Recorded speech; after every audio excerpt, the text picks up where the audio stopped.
We acknowledge the sacred land on which Victoria University operates, and we pay respect to those who came before. The site on which Victoria University stands has been a site of human activity for many thousands of years. It is the territory of the Huron-Wendat and Petun First Nations, the Seneca, and most recently, the Mississaugas of the Credit River. Today, the meeting place of Toronto is still home to many Indigenous people from across Turtle Island. We are mindful of broken covenants and the need to strive to make right with all our relations. We are grateful to have the opportunity to study, live, love, and work in the community and on this territory.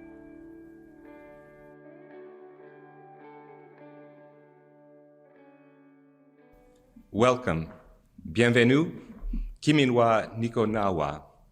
Welcome to the virtual celebration of Victoria University's Charter Day. My name is William Robbins, and it's my pleasure to serve as the president of Victoria University.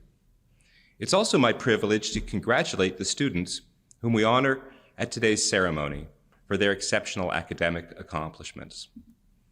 The time and effort that you have put into cultivating your intellectual curiosity inspires admiration and pride among all of us. Charter Day marks the granting to Victoria University of a royal charter from King William IV in 1836, 185 years ago. It was the first charter ever given by the British government to an educational institution that was not part of the established church.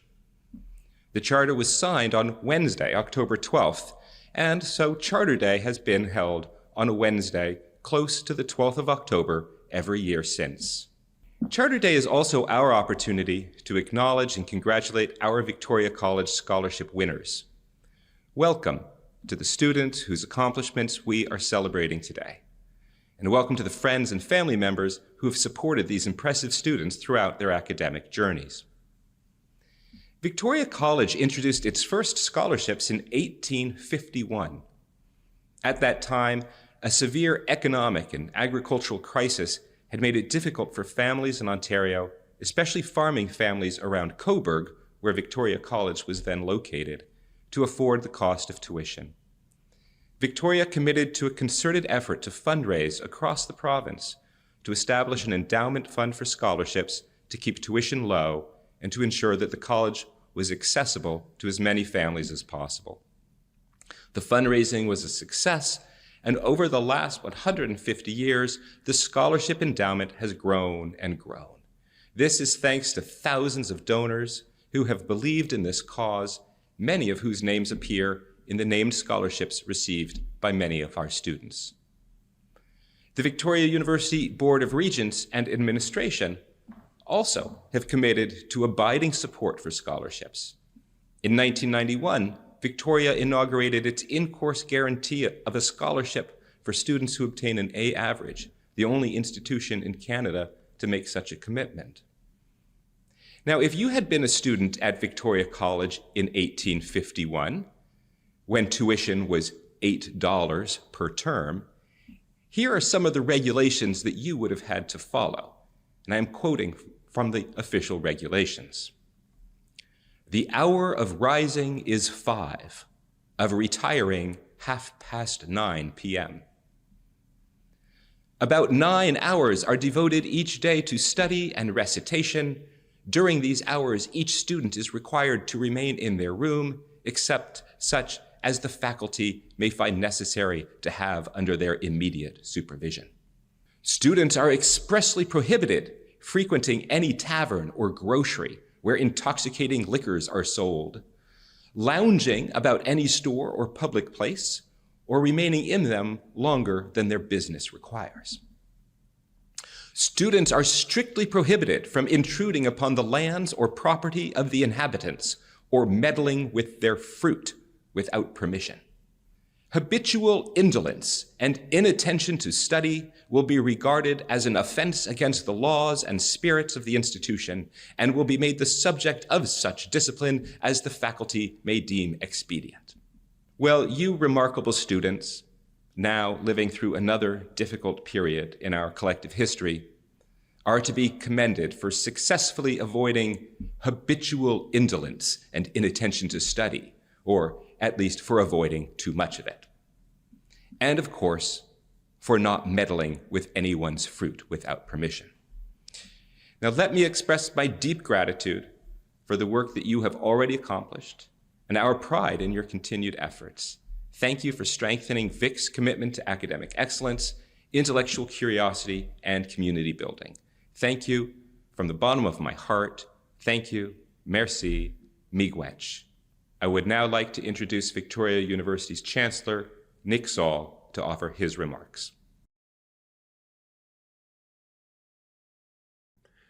As Chancellor of Victoria University, I am honored to welcome you all to today's virtual Charter Day convocation ceremony.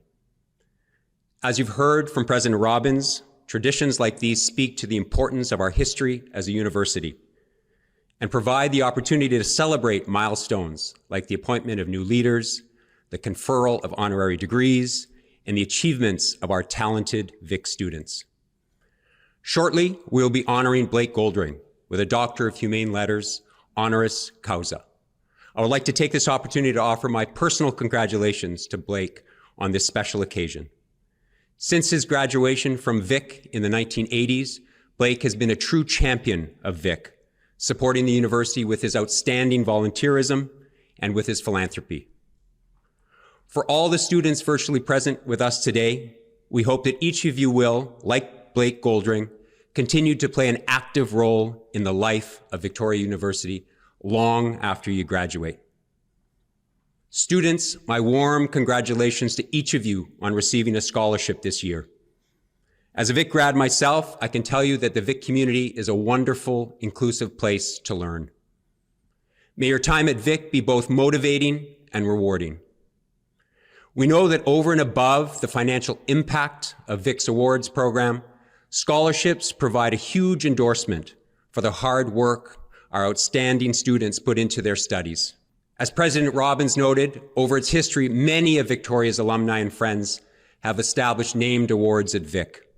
For all Vic's donors in this virtual audience, I thank you.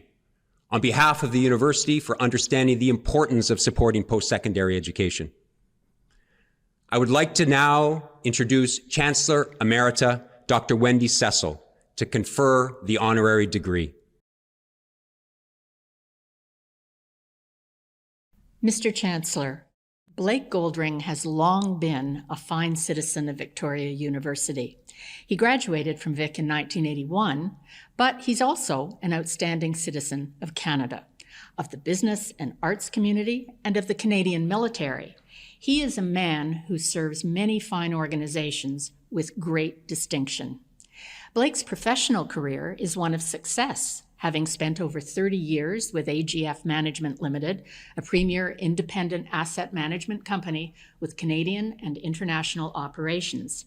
He's now executive chairman after holding a number of positions, including president, chief executive officer, and chairman.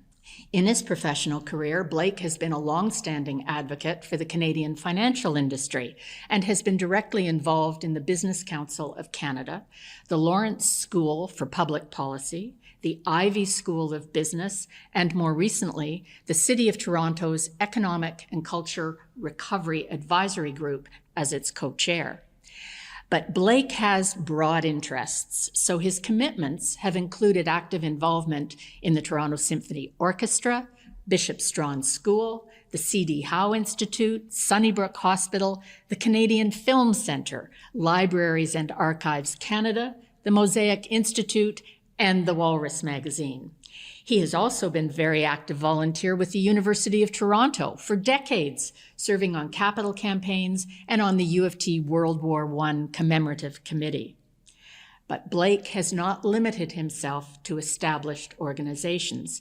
In fact, he is the founder of Canada Company, Many Ways to Serve, a charitable organization which connects the business community and other community leaders with members of Canada's military. Blake created the program to award scholarships to the children of fallen soldiers for their post-secondary education. His work with Canada Company has also helped over 3,600 veterans find meaningful employment in the civilian workforce. He was the first person ever to be named honorary colonel for the Canadian Army as a whole in 2001, and he was awarded the Meritorious Service Medal, Military Division, in 2009, the Queen's Diamond Jubilee Medal in 2012, and in 2017, the Canadian Forces Decoration CD for 12 years service. And there have been many other honors in recognition of Blake's dedicated community service. The Person of Influence Award at the 2007 Canadian Investment Awards Gala, the Order of the Diocese from the Anglican Diocese in Toronto in 2013, the Award of Merit from B'nai B'rith in 2011, the Vimy Award from the Conference of Defense Association Institute in 2014, and in 2018, he was named a member of the Order of Canada. Closer to home, Blake has stayed involved with Vic since he was an undergraduate, from 1977 to 1981. When President Emeritus Paul Gooch was creating the Vic One program, Blake was an advisor, and he has also been a very generous donor to the program. When the dream of a special place for commuter students was taking shape, Blake and his sister Judy Goldring gave the lead gift to make the Goldring Student Center a reality, and in so doing, improved the lives of Vic students beyond description. As well, he has created a number of Vic scholarships, and most recently, he gave a donation in recognition of the 40 years since his graduation. Indeed, Blake has been generous to Vic with his time, his treasure, and his very wise advice. And I can't fail to note that Blake has always been closely surrounded by terrific women. Of special note, to name but a few, his wonderful mother, Barbara, his accomplished sister and fellow Vic grad, Judy, his loving wife, Belinda, and his 3 energetic and lovely daughters, Arabella, who graduated from Vic in 2015, Serena, and Georgina.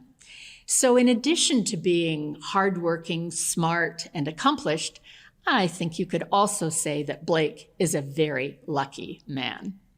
I met Blake in the mid-1980s, shortly after he returned from employment in Japan. One day he invited me to lunch, and he ordered in Japanese, which I must say made quite an impression. We became friends, and I learned that he too was a Vic graduate. But little did we know back then that our paths would continue to cross over the next 35 plus years, frequently as volunteers on our beloved and beautiful Vic campus.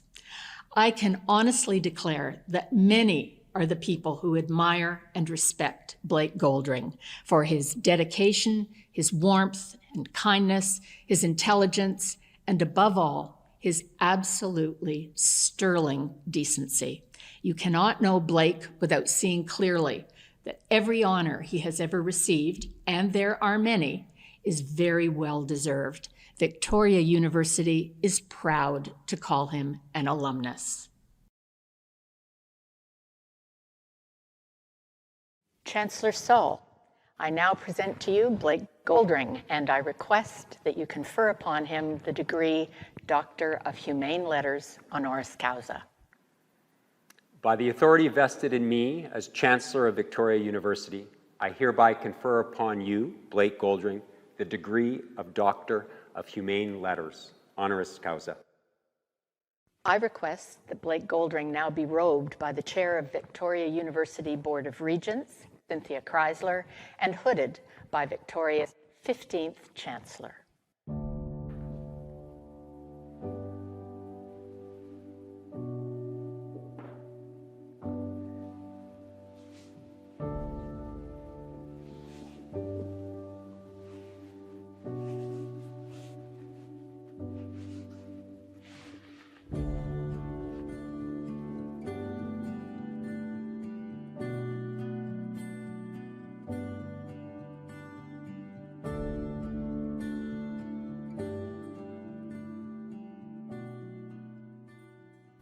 Chancellor Saul, President Robbins, faculty, members of the Board of Regents, senior administrators of the college, I'm so honored and proud to be receiving this honorary degree today. To our distinguished guests, families and friends of our students, and most importantly to our Vic students and the Scholarship Award winners. Very warm greetings for Vic's first ever virtual conferral of an honorary degree. I have always loved to learn, perhaps in part because I'm genetically programmed that way. You see, all of my relatives on my father's side were educators. My grandfather was the head of the Toronto Board of Education. Almost all of my uncles and aunts were principals, teachers, school superintendents. You get the picture. This, of course, meant that instead of receiving model cars or hockey sticks like my friends did on their birthdays, I'd get a new thesaurus or history book and volume after volume of Encyclopedia Britannica. Now, I realize that given the age of most of you, you may have no clue what an encyclopedia is. Well, it's a set of books full of information on a wide range of topics. Remember, we haven't always had a world of information at our fingertips. After getting over my initial disappointment at receiving what I thought were nerdy gifts, I grew to appreciate them enormously. I particularly enjoyed learning about history and eventually became a great student of it. Not because of the old admonishment that you don't know where you're going if you don't know where you've been, but instead because I wanted to better understand the experiences of those who came before us and those who shaped the world in which I lived. I came to realize that the common thread that tied many important historical figures together wasn't ego or ruthlessness or selflessness. Instead, the key theme that I picked up on was resilience. Resilience in spite of life's obstacles, in spite of the unexpected, and sometimes tragic. These men and women that I'd read about, with their ability to push forward despite all that weighed them down, inspired me and showed me what can be achieved when you suffer setbacks but commit to pushing past the adversity. Which brings me to this great occasion and this great and unique time in our history. You are on the path to earning a degree during a global pandemic. Think about that. The stress, the fear, and who hasn't felt afraid at times, the loneliness, the sense of being cheated out of the full university experience. Some of you may have even experienced the loss of a loved one. At the same time, we've also been confronted with injustice, inequity, and ignorance. Despite it all, you've demonstrated your tremendous resilience. Your continued focus and your commitment to your studies are truly commendable. It's been said that character is revealed when pressure is applied, and the pressure that you felt, that we've all felt since March 2020, has revealed much about you, and indeed, much to be proud of. Let me highlight a few important life lessons from my point of view that were both reinforced and laid bare over the past 18 months. Some of these points may not sound particularly profound, but taken together provide a great composite as you embark on this school year and prepare for your future journeys. Number one, the need to be flexible. How often over the past year and a half did your plans change due to continually altering health rules and regulations? Travel plans, personal plans, events such as today's Charter Day. We have all been challenged to be flexible.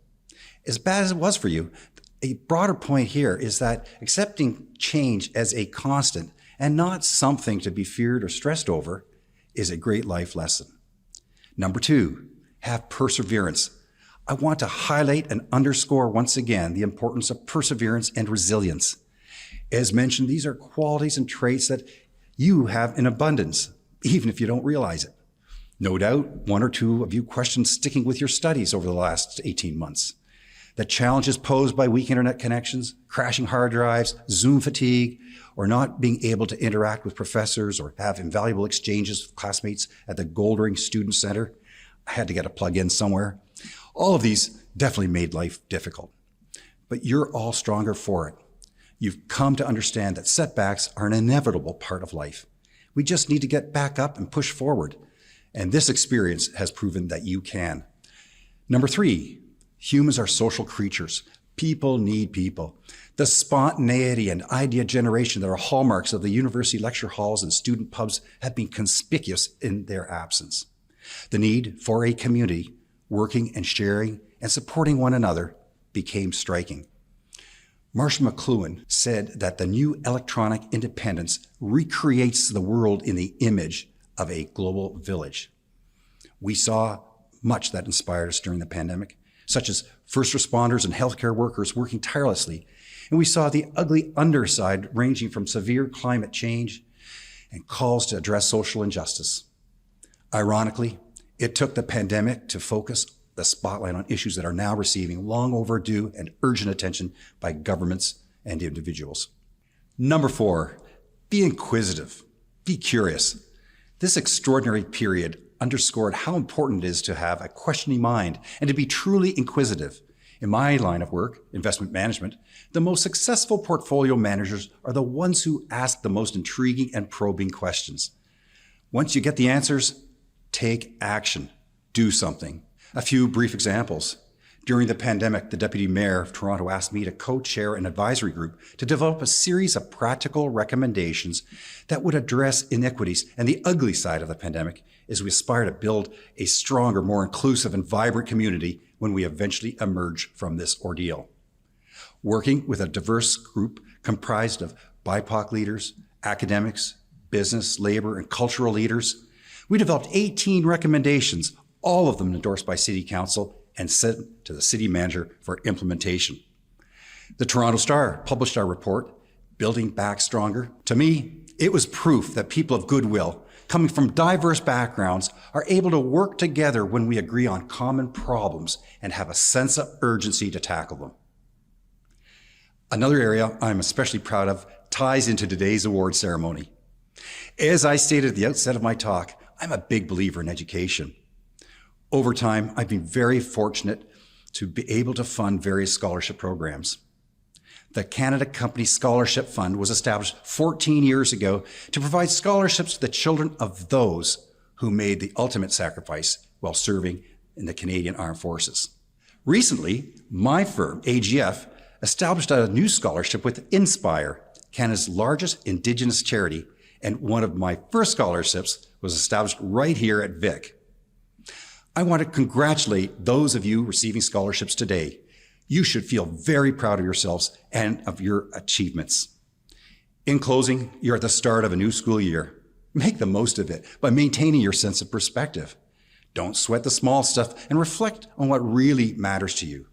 Stand up for your principles, but be prepared to be flexible in just about everything else. Ask lots of questions and remember your experiences over the past 18 months, combined with all that you'll learn in the classroom or digitally, will equip you to be proud ambassadors for our great university and powerful, influential influencers in our community and country. But most of all, remember that you've proven to yourselves that you can get through just about anything. Just like all the people I loved reading about in my history books and encyclopedias, you too have demonstrated how remarkably resilient you are. And like them, you too will go on to shape our world. Thank you, and good luck to you all.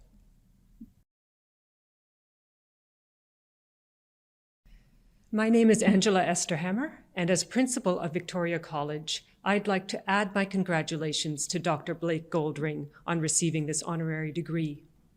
I would also like to congratulate all the students who are being recognized today for winning admission scholarships, in-course scholarships, and research awards.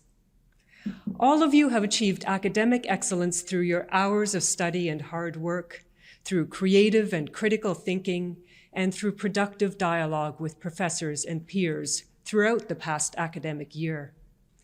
You've done so despite the added challenge of studying, researching, and interacting almost entirely online. Nevertheless, you persevered and finished your courses with first-class standing. Thank you for showing such remarkable adaptability and resilience. Thank you as well to the parents, family members, and friends of our award-winning students, whose support of many kinds was invaluable, especially in these unusual times. Some challenges still await us as we continue a long tradition of excellent conversation-based teaching and learning at Vic, moving back into the classroom while also using a new set of tools and technologies. Students, your talent, creativity, hard work, and mutual support are more important now than ever as we work together with leaders such as Blake Goldring toward economic and cultural recovery. The post-pandemic world will need your scientific knowledge, communication skills, and dedication to building an inclusive, equitable, and caring society. With your efforts, you are not only winning awards today, but also becoming the people who can help create the society we all want to live in tomorrow. When Victoria College first received its charter in 1836, times were unusually challenging too. In that year, a financial crisis hit Britain and North America. Life in Upper Canada was hard and raw, and survival itself was difficult for many people. Literary and historical accounts also tell us that it was a time when epidemics were a fact of everyday life. Quarantine for travelers and immigrants was routine. Cholera and other infections posed a constant threat. But out of those unpromising conditions, something new was born, a forward-thinking project that became Victoria College. Since 1895, Charter Day has been an occasion to celebrate Victoria's academic excellence by presenting scholarships and awards. In that spirit of hope and celebration, I would like to congratulate all the award-winning students once again and wish you all the very best for this academic year together. I would now like to introduce Victoria College Registrar Yvette Ali to offer her remarks and to present the awardees. My name is Yvette Ali, and it's my privilege to serve as the registrar at Victoria University. Vic is truly a special place, with its dedicated and caring staff, engaged and inspiring faculty, and wonderful students. Victoria fosters a community of excellence where learning is supported and engagement is valued. We are fortunate at Victoria University to have many generous alumni and friends who have provided the resources for an annual in-course scholarship for each student who receives an A average in their studies. This year, 31% of Victoria College students have earned in-course awards. Of our 2021 incoming class, 116 received Victoria College Admission Awards and 286 received U of T admission scholarships. We are delighted that we continue to attract so many academically gifted and involved students. We will lead with our admission award recipients whose names will appear first. This will be followed by the presentation of our first, second, and third year in-course scholarship winners, and then our research award recipients. What is most impressive about our in-course award winners is that not only are they excelling academically, they are among our most involved students. It is not an easy task to maintain an A average while freely giving one's time to better the lives of others. We hope that you have enjoyed reading the profiles of some of our amazing students on our website and our social media channels as part of our Charter Day celebrations. I am truly inspired by their accomplishments and humbled by their energy and dedication. Juby Kim, a first-year student, will say a few words while the admission award recipient names are presented. And Hannah Schoen, who is in her second year, will make a few remarks as the in-course scholarship award recipients are presented. On behalf of this year's Admission Awards recipients, I would like to share my gratitude and appreciation to Victoria University and the many generous donors whom have blessed and changed the lives of many students starting at Vic, including myself. I chose Vic because of its emphasis on connections, bringing different people together no matter the background, creating a familiar and friendly environment, simply put, a home away from home. Instead of putting energy into worrying, I can channel all of it into excitement about starting school here because I know wholeheartedly I can receive the resources necessary to triumph and support all of my endeavors. I know I will not be alone in my struggle nor will I have to be alone in my celebrations. I know that this is my home away from home. Since we are here together to celebrate our home and the many accomplishments that have already been achieved, I would love to offer a hearty congratulations to each and every impressive award recipient and to Dr. Blake Goldring on his honorary degree.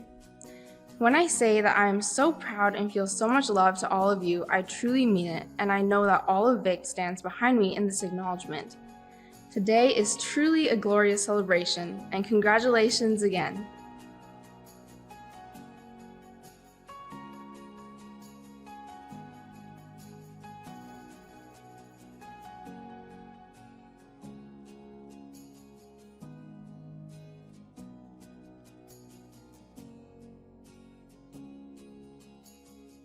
On behalf of the in-course scholarship winners, I would like to thank the donors and Victoria University for these awards.